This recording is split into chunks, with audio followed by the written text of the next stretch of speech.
సాక్షాత్కారాన్ని సరదాగా రెండు రకాలుగా వర్గీకరిస్తాను.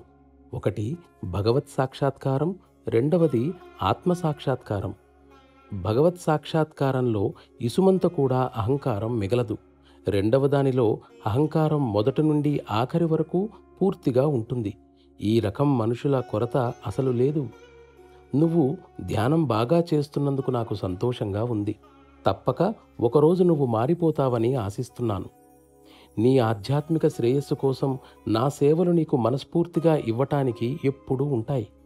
నువ్వు వెలుగుని అనుభూతి చెందగలుగుతున్నావు అంటే పతంజలి యోగ దర్శనం ప్రకారం నీలో యోగం ప్రారంభమైనట్లే. కొంతకాలం తర్వాత దాని స్థానంలో మరింత ఉన్నతమైన దానికి స్థానం కల్పిస్తూ ఆ వెలుగు కూడా కనుమరుగైపోతుంది. ఋగ్వేదంలోని నాసదీయ సూత్రంలో సత్యతత్వంలో వెలుతురు గాని చీకటి గాని ఉండదని చెప్పబడింది. అక్కడ సూర్యుడు ప్రకాశించడు. అదొక విచిత్రమైన ప్రత్యేకమైన స్థితి, చాలా ఆనందాన్ని కలిగించే విధంగా ఉంటుంది.